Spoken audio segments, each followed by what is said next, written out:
Break के बाद स्वागत। पटना से बड़ी खबर है, जहां तेज प्रताप का एक भावुक पोस्ट आया है। तेज प्रताप यादव का इसमें दर्द भी इस पोस्ट में छलका है। लालू प्रसाद की कार्रवाई के बाद से ये दर्द तेज प्रताप यादव का सोशल मीडिया पर छलका है। सोशल मीडिया एक्स पर उनका पहला पोस्ट सामने आया है और उन्होंने लिखा है, मेरे प्यारे मम्मी पापा, मेरी सारी दुनिया बस आप दोनों में ही समाई है। भगवान से बढ़कर हैं आप और आपका दिया कोई भी आदेश। आप हैं तो सब कुछ है मेरे पास। मुझे सिर्फ आपका विश्वास और प्यार चाहिए, ना कि कुछ और। पापा आप नहीं होते तो ना ये पार्टी होती और ना मेरे साथ राजनीति करने वाले कुछ जयचंद जैसे लालची लोग।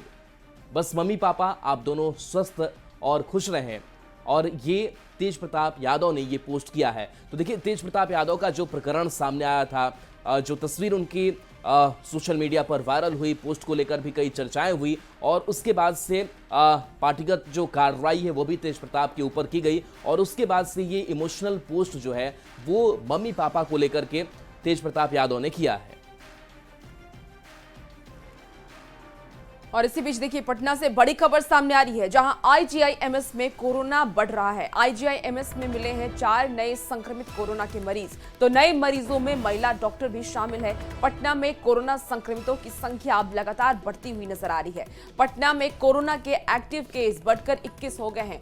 बड़ी खबर आपको राजधानी पटना से बता रहे हैं और सावधान हो जाने की भी जरूरत है, क्योंकि कोरोना ने एक बार फिर से कम बैक कर लिया और कोरोना के आने से अब कहीं ना कहीं डर का माहौल भी है, क्योंकि बहुत बड़ी संख्या में लोग कोरोना से संक्रमित हो रहे हैं। हालांकि इस बार का जो वेरिएंट है वो उतना खतरनाक नहीं है, लेकिन फिर भी डॉक्टर सावधान होने की अपील कर रहे हैं। कोरोना के केसेस लगातार बढ़ रहे हैं। पटना में 21 कोरोना के एक्टिव केसेस हो चुके हैं। देश में कोविड के बढ़ते मामले को देखते हुए बिहार में भी स्वास्थ्य विभाग अलर्ट मोड पर है, लेकिन सीतामढ़ी में कोविड को लेकर स्वास्थ्य विभाग की ओर से कोई तैयारी नहीं है। जिले के सदर अस्पताल में बनाया गया आरटीपीसीआर लैब में अब तक ताला लगा हुआ है। वहीं कोविड को लेकर भी कोई विशेष वार्ड नहीं बनाया गया है। ज्यादा जानकारी दे रहे हैं संवाददाता राकेश रंजन। देश में कोविड के मामले लगातार बढ़ रहे हैं। ऐसी परिस्थिति में केंद्र सरकार के द्वारा कोविड को लेकर एडवाइजरी जारी किया गया है। इधर दूसरी ओर राज्य स्वास्थ्य समिति के द्वारा भी सभी जिले के सदर अस्पतालों को कोविड को लेकर मुकम्मल व्यवस्था सुनिश्चित करने का निर्देश जारी किया गया है। मैं इस वक्त मौजूद हूँ सीतामढ़ी सदर अस्पताल में, जहां अब तक कोविड को लेकर किसी भी तरीके का कोई इंतजाम नहीं किया गया है। सदर अस्पताल का आरटीपीसीआर लैब की हम आपको तस्वीर दिखाने की कोशिश करते हैं। पिछले बार जब कोविड की स्थिति उत्पन्न हुई थी तब यह आरटीपीसीआर लैब का स्थापना किया गया था, जिसमें लाखों रुपये खर्च किए गए थे। स्थिति सामान्य होने के बाद आरटीपीसीआर लैब में ताला जड़ दिया गया। अब इसको खोलने की स्थिति दोबारा उत्पन्न हो गई है। इधर दूसरी ओर सीतामढ़ी सदर अस्पताल में कोविड को लेकर अब तक किसी भी तरीके का विशेष वार्ड का निर्माण नहीं किया गया है, जिसके कारण आम लोगों में दहशत की स्थिति उत्पन्न है। कोविड के बढ़ते प्रकोप को लेकर आम लोगों भी दहशत के साए में जी रहे हैं। इधर दूसरी ओर सीतामढ़ी सदर अस्पताल के हम दृश्य दिखाने की कोशिश कर रहे हैं, जहां कोविड को लेकर किसी भी तरीके के प्रोटोकॉल का कोई पालन नहीं किया जा रहा है। हालांकि सीतामढ़ी के सिविल सर्जन ने बताया है कि कोविड को लेकर जल्द से जल्द पूरी व्यवस्था को मुकम्मल तरीके से अंजाम दे दिया जाएगा। राकेश रंजन, न्यूज़ 18 सीतामढ़ी। देश भर में कोरोना के नए वेरिएंट को लेकर के अलर्ट जारी किया गया है और अस्पतालों में ऑक्सीजन, बेड, दवाओं की पर्याप्त व्यवस्था रखने का निर्देश भी दिया गया। लेकिन गोपालगंज में पीएम केयर फंड से लगा ऑक्सीजन जनरेट प्लांट महीनों से बंद है। आपको बता दें कि ऑपरेटर की नियुक्ति नहीं होने की वजह से इस प्लांट को चालू नहीं किया गया है, जिसकी हालत बेहद ही खराब है और इस वजह से अस्पताल प्रशासन बाहर से सिलेंडर मंगवा करके ऑक्सीजन की आपूर्ति पूरी कर रहा है। सदर अस्पताल से ज्यादा जानकारी दे रहे हैं न्यूज़ 18 संवाददाता गोविंद कुमार। देश भर में कोरोना के नए वेरिएंट को लेकर अलर्ट जारी किया गया है। अस्पतालों को ऑक्सीजन, बेड, दवाइयां पर्याप्त मात्रा में उपलब्ध रखने का निर्देश दिया गया है। लेकिन गोपालगंज में पीएम केयर फंड से लगा ऑक्सीजन जनरेट प्लांट महीनों से बंद पड़ा है। ऑपरेटर की नियुक्ति नहीं होने के कारण प्लांट चालू नहीं हो सका है। मजबूरी में अस्पताल प्रशासन को बाहर से सिलेंडर मंगाकर ऑक्सीजन की आपूर्ति करनी पड़ती है। आपात स्थिति में ये लापरवाही कभी भी घातक साबित हो सकती है, लेकिन अब तक अस्पताल प्रशासन की ओर से ठोस कदम नहीं उठाया गया। सदर अस्पताल में बना ये ऑक्सीजन प्लांट है जिसे कोरोना काल के दूसरी लहर में यहाँ पर पीएम केयर फंड से बनाया गया था। ये जो है प्लांट हम लोग का तो मशीन सही है, काम कर रहा है सब कुछ, लेकिन हमारा एक चतुर्थ वर्गीय कर्मी है, उसको रखे कभी कभी हम लोग आवश्यकता अनुसार चलाते हैं। और अभी जो टेक्नीशियन चला गया है तो फिर वो उसका अभी जो सूचना मिली है कि किसी दूसरे एजेंसी को गवर्नमेंट दे दिया है, अब वही चलाएगा इसको। गोपालगंज के सिविल सर्जन डॉक्टर वीरेंद्र प्रसाद ने इस पूरे मामले में कहा है कि जल्द ही दूसरी एजेंसी ऑपरेटर की नियुक्ति करेगी और इस ऑक्सीजन जेनरेट प्लांट को चालू किया जाएगा, लेकिन कब तक ये कहना मुश्किल है। गोविंद कुमार, न्यूज़ 18, गोपालगंज। गोपालगंज में चमकी बुखार को लेकर स्वास्थ्य विभाग अलर्ट मोड में है। जिले में एईएस के 3 संदिग्ध मरीज पाए गए हैं, जिसको देखते हुए सदर अस्पताल समेत सभी स्वास्थ्य केंद्रों में स्पेशल वार्ड बनाया गया है। स्वास्थ्य विभाग ने मरीजों की पहचान कर उनके इलाज के लिए पीकू वार्ड में भर्ती किया है। 3 मरीज पीकू वार्ड में हैं, जिनका इलाज चल रहा है। कि बच्चों को जो है भरपेट खाना खिला करके ही सुलाएं, क्योंकि रात में सोने के वक्त या खाली पेट जब बच्चे सो जाते हैं तो ग्लूकोज की उसकी मात्रा कम होती है, इसके चलते उन लोगों को चमकी आ सकता है।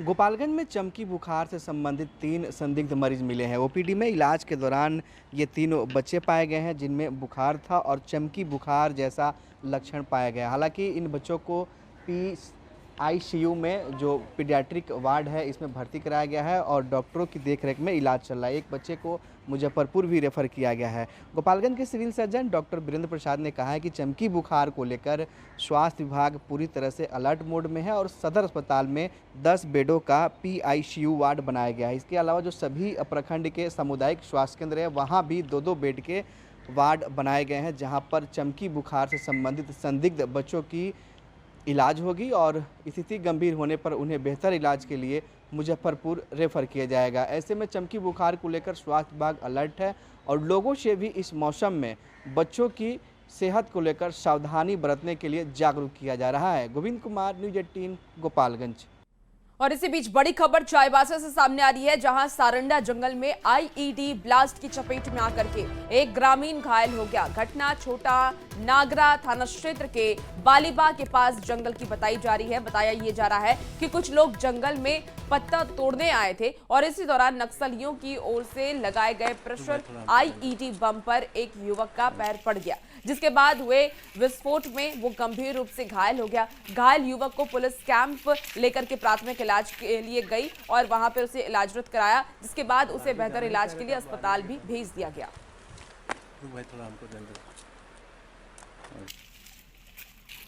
रांची में बनने वाले रिम्स 2 के निर्माण से पहले ही बवाल शुरू हो गया है। आरोप है कि 230 एकड़ में बनने वाले रिम्स 2 के लिए कृषि योग्य भूमि का अधिग्रहण किया गया है। इसके विरोध में उतरे लोगों को बीजेपी अध्यक्ष बाबूलाल मरांडी का साथ मिला और फैसले को वापस नहीं लेने पर आंदोलन की भी चेतावनी दी गई। पूरी खबर जानिए इस रिपोर्ट में। तो बता रहे हैं, धान का नारा देख लीजिए, कितना धान होता है यहाँ, यही दिख रहा है। खेती बाड़ी की जमीन।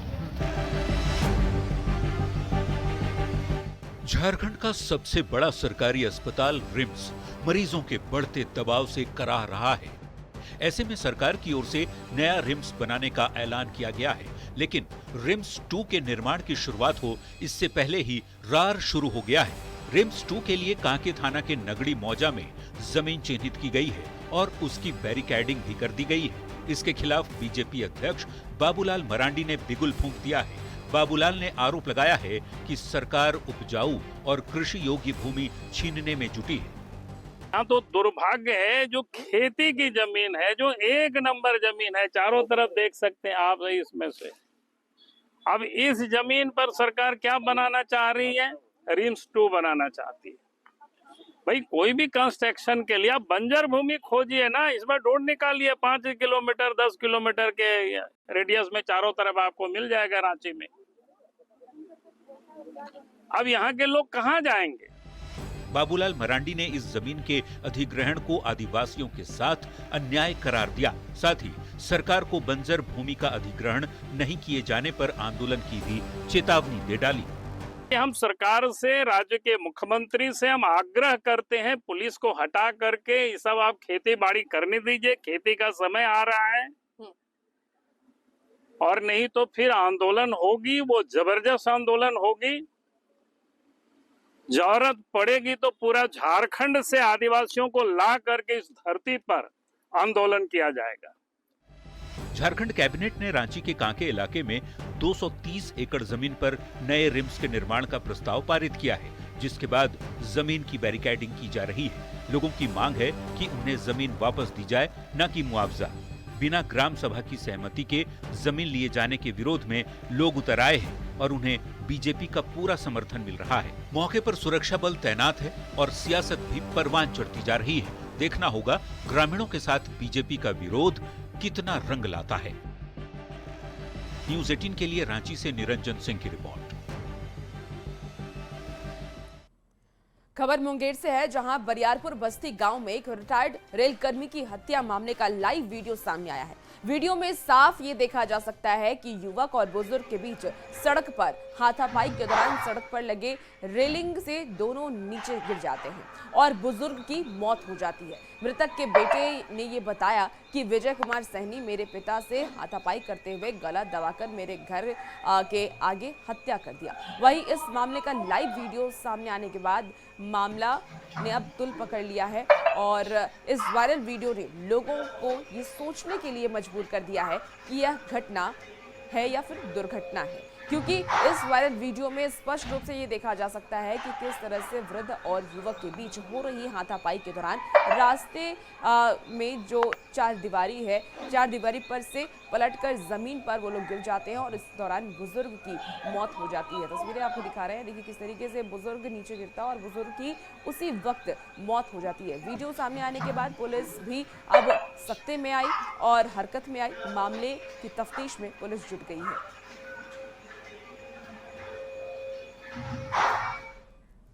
खबर रांची से है, जहां इन दिनों बिना लोगों की जानकारी के उनके नाम से लाखों के लोन लेने का खेल चल रहा है। ऐसा ही मामला गोंदा में रहने वाले राकेश सिंह के साथ हुआ है। जब वे बैंक से लोन लेने गए तो पता चला कि उनके नाम पर बैंक ऑफ महाराष्ट्र के लालपुर ब्रांच से लोन जारी हो चुका है। इसमें उनके नाम का आधार कार्ड और पैन कार्ड जमा किया गया। सारी जानकारी सेम टू सेम है, लेकिन तस्वीर से हेरफेर किया गया है। अब इस वजह से राकेश सिंह बैंक डिफॉल्टर की श्रेणी में आ गए हैं। उन्होंने लालपुर थाने में आवेदन दिया है, लेकिन अभी तक एफआईआर दर्ज नहीं हुई है। बस रिपोर्ट आया मेल सिविल पर कि आपका pan Aadhaar bank of Maharashtra में मैच कर रहा है और जाके आप ब्रांच से मिलिए। तो हम ब्रांच से जाकर मिले, वहाँ पर पता चला कि हाँ हमारा पैन मेरा आधार वहाँ पर है और उसमें फ्रॉड लोन कर दिया गया है 17.5 लाख रुपया का। ईमेल के द्वारा हमने कंप्लेन किया और 27 तारीख को ही मैं लालपुर थाना में भी एक आवेदन दिया। उस आवेदन में मैंने अपना सारा व्यथा लिखा और उसमें बताया कि हमारे द्वारा कोई लोन के अप्लाई नहीं किया गया, ना लोन हमारे द्वारा लिया गया है। वहाँ पर मेरा फर्जी साइन, फर्जी फोटो, फर्जी वहाँ पर मेरा और डॉक्यूमेंट्स लगा के पैन आधार यूज करके और बैंक की मिलीभगत से हमारे ऊपर लोन कर दिया गया। ब्लैक कलर का स्कॉर्पियो किसी फर्जी व्यक्ति को दे दिया गया है। बैंक से आपके नाम पर लोन हो जाए और आपको इसकी खबर भी न चले। कुछ ऐसा ही मामला राजधानी रांची में भी सामने आया है। रांची के लालपुर थाने में इसे लेकर आवेदन दिया गया है। बता दें कि आधार कार्ड और पैन कार्ड जिस व्यक्ति का दिया गया उसमें उसकी तस्वीर हटा दी गई और उसे ही बैंक में जमा किया गया और बगैर किसी छानबीन के बैंक की तरफ से 17.5 लाख से ज़्यादा का लोन भी उसे दे दिया गया अमुक व्यक्ति को। और उस मामले में जानकारी तब सामने आई जब व्यक्ति को जो इस पूरे मामले में ओरिजिनल व्यक्ति है जिसे लोन की ज़रूरत पड़ी और जब वो बैंक गया तो उसे कहा गया कि आप बैंक के डिफॉल्टर हैं और उसे लोन नहीं मिला। जब इस मामले में छानबीन व्यक्ति के द्वारा की गई तो पूरा मामला जो है वो छनकर सामने आया है। इस पूरे मामले में बैंक की मिली भगत की भी आशंका जो है वो जाहिर की जा रही है और इसे लेकर लालपुर थाने में आवेदन दिया गया है, लेकिन 3 से 4 दिनों का वक्त गुजर चुका है। अब तक एफआईआर जो है वो दर्ज नहीं हुई है। पुलिस फिलहाल मामले की जांच की बात कह रही है। पूरे मामले में रांची के सिटी एसपी का भी कहना है कि उन्हें इस बाबत कोई जानकारी नहीं। अब देखना होगा कि पुलिस छानबीन किस तरह से करती है और इस पूरे मामले में क्या कुछ तथ्य जो हैं वो आने वाले दिनों में सामने आते हैं, क्योंकि ये एक बड़ा सिंडिकेट अगर कहा जाए तो रांची के बैंकों में इन दोनों एक्टिव है जो इस तरह के फर्जी लोन जो है वो दिलवा रहा है और लोगों के साथ फर्जीवाड़ा किया जा रहा है। रांची से कैमरामैन संजीव तिवारी के साथ ओम प्रकाश, न्यूज़ 18। कुपोषित बच्चों को सुपोषित बनाने की योजना के तहत औरंगाबाद सदर अस्पताल में पोषण एवं पुनर्वास केंद्र चलाया जा रहा है, लेकिन मरीजों को केंद्र का समुचित लाभ नहीं मिल पा रहा है। हालात ऐसे हैं कि 20 बेड वाले इस केंद्र में फिलहाल 2 बच्चे का ही इलाज चल रहा है, जबकि इस केंद्र के संचालन में लगे स्वास्थ्य कर्मियों और एजेंसियों पर हर महीने लाखों रुपए खर्च किए जाते हैं। न्यूज़ 18 संवाददाता संजय कुमार की यह रिपोर्ट देखिए। पुनर्वास के आंगनबाड़ी से जनरली आंगनबाड़ी से भेजा जाता है रोगियों को, आंगनबाड़ी से नहीं भेजा जाता है। तो हम लोग अपने स्तर से जो हमारे पीएससी से ले जाते हैं उसका काम चलता है, उसमें बच्चे भर्ती होते हैं। बाकी सब जो भर्ती होते हैं उनका तो इलाज वगैरह सब चीज़ सही ढंग से होता है। साथ ही साथ उचित चिकित्सकीय सुविधा उपलब्ध कराकर उन्हें सुपोषित बनाने की योजना के तहत औरंगाबाद सदर अस्पताल परिसर में भी पोषण एवं पुनर्वास केंद्र की स्थापना तो जरूर करा दी गई, मगर इसका समुचित लाभ यहाँ के लोगों को नहीं मिल पा रहा है। केंद्र की तस्वीरें, जो मौजूदा तस्वीरें हैं, वह भी इस बात का गवाह दे रही हैं। कुल 20 बेड का यह केंद्र है, मगर यहाँ पर सिर्फ 2 ही बच्चे, जो कुपोषित बच्चे हैं, उन्हीं को यहाँ पर भर्ती किया गया है, उन्हीं का यहाँ पर इलाज चल रहा है। जबकि नियम है कि जो बच्चे हैं उनकी माँ भी यहाँ पर रहती हैं, 15 दिनों तक उन्हें यहाँ पर रखा जाता है और उन्हें न्यूट्रिशियस फूड सप्लीमेंट उपलब्ध कराकर, साथ ही साथ जो ट्रीटमेंट होता है वो ट्रीटमेंट उपलब्ध कराकर उन्हें सुपोषित बनाया जाता है। साथ ही साथ माँओं को भी पुनर्वास के लिए उन्हें भी प्रशिक्षित किया जाता है। मगर केंद्र की तस्वीरें इस बात की तस्दीक कर रही हैं कि यह केंद्र मौजूदा हालत में कुछ ठीक ठाक स्थिति में नहीं चल रहा है। इस बाबत जब सिविल सर्जन से बात की गई तब उन्होंने कहा कि जिम्मेवारी आंगनवाड़ी की होती है, साथ ही साथ पीएससी से जो बच्चे उपलब्ध कराए जाते हैं केंद्र को, उन्हीं का यहाँ पर इलाज चलता है। जबकि ज़रूरत है ये एक सामूहिक प्रयास की, एक समेकित प्रयास की, ताकि केंद्र का संचालन सही तरीके से हो सके और यहाँ के लोगों को इस केंद्र का समुचित लाभ मिल सके। संजय कुमार सिन्हा, न्यूज़ 18 औरंगाबाद। धनबाद की लाइफलाइन बैंक मोड़ फ्लाईओवर जल्दी लोगों के लिए आवागमन के लिए खोल दिया जाएगा। फ्लाईओवर के 1 लेन का काम पूरा हो गया है और अब बाकी काम अंतिम चरण में है और इसके 18 जून से आम जनता के लिए खोलने की बात कही जा रही है। Dhanbad ADM law and order ने एसडीएम और रोड डिपार्टमेंट के इंजीनियर के साथ फ्लाईओवर का निरीक्षण किया और ठेकेदार को काम में तेजी लाने के निर्देश दिए। बता दें कि फ्लाईओवर की 1 लेन की ढलाई कार्य पूरा कर लिया गया है और रविवार से दूसरी लेन पर काम शुरू होगा। काइंड ऑफ लाइफलाइन फ्लाईओवर है, तो इसमें जो एक साइड का जो एक वे है उसमें जितने भी स्लैब्स की ढलाई करनी थी वो ढलाई हो चुकी है। अब उसका क्योरिंग होता है, तो क्योरिंग एक नेचुरल प्रोसेस है, जो नेचुरल उसमें जितना टाइम लगता है वो लगता है। तो कुछ स्लैब्स की जो ढलाई हुई थी वो पहले हुई थी, कुछ स्लैब्स की ढलाई बाद में हुई। तो जहाँ तक ढलाई पहले हुई थी वहाँ तक को अब ओपन कर दिया जाएगा और दूसरे वे को क्लोज कर दिया जाएगा, ठीक है, ताकि अब पैरेलल उधर का भी काम स्टार्ट हो सके और ट्रैफिक बाधित ना हो। कार्य हम लोग 1 लेन में पूरा कर चुके हैं और कल से दूसरा लेन में हम लोग डाइवर्ट करेंगे और हम लोग 15 से 17 तारीख के बीच में कार्य समाप्त कर देंगे। हम स्टार्टिंग स्लैब से लेकर जो 6ठा स्लैब तक हम लोग कार्य करेंगे। भागलपुर में सुपर स्पेशलिटी हॉस्पिटल में जल्द ही सारी सुविधाएं लोगों को मिलने वाली है। 200 करोड़ की लागत से बने 200 बेड के इस अस्पताल में कई सारी अत्याधुनिक मशीनें इंस्टॉल की जा रही हैं। उद्घाटन के बाद अब तक 5 विभाग की ओपीडी सेवा का लाभ मिल रहा था और लेकिन अब प्रबंधन ने इसे पूरी तरीके से चालू करने में ये जुटे हुए हैं। इस अस्पताल के शुरू हो जाने से भागलपुर, बांका, मुंगेर सहित पड़ोसी राज्य झारखंड और बंगाल से इलाज कराने वाले लोग भागलपुर आने से उन्हें लाभ मिलेगा। आपको बता दें कि JLNMCH में मरीजों का दबाव कम होगा। भागलपुर के सुपर स्पेशलिटी हॉस्पिटल में जल्द ही लोगों को सारी सुविधाएं मिलने वाली है। अस्पताल प्रबंधन जून महीने के अंत तक इस अस्पताल को पूरी तरह से चालू करने की तैयारी में जुटा हुआ है। बता दें कि केंद्र सरकार के द्वारा 200 करोड़ रुपयों की लागत से 200 बेड का यह सुपर स्पेशलिटी हॉस्पिटल बनाया गया है, जहां पर फिलहाल 5 विभाग की ओपीडी सेवाएं जारी है। Neurology, cardiology, nephrology, plastic surgery की जो सुविधाएं हैं, ओपीडी सेवा, वो यहाँ पर बहाल की गई है। लेकिन अब जो है इस अस्पताल को पूरी तरह से चालू किया जाएगा और सभी तरह की जो सेवाएं हैं यहाँ पर मरीजों को मिलने वाली है।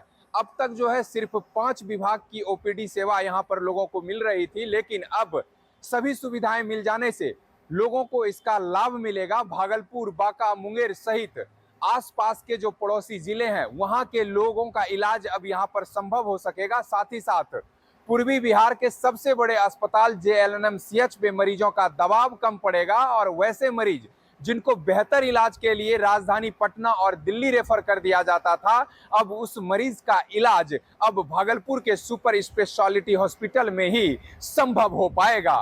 विकास कुमार सिंह, न्यूज़ 18, भागलपुर। 353 इसमें कर्मचारी और डॉक्टर्स की पोस्टिंग होनी थी। अभी तक सरकार की तरफ से हमारे यहाँ 10 डॉक्टर्स की पोस्टिंग हुई है और सब प्रक्रियाधीन है। हमको लगता है कि जल्दी से उनकी पोस्टिंग हो जाएगी। तब तक जो हमारे डॉक्टर हैं उनके साथ मिलके हम इस अस्पताल को जितना जल्दी हो उतना जल्दी इसको शुरू कराने की प्रक्रिया में हम लोग कार्यरत हैं।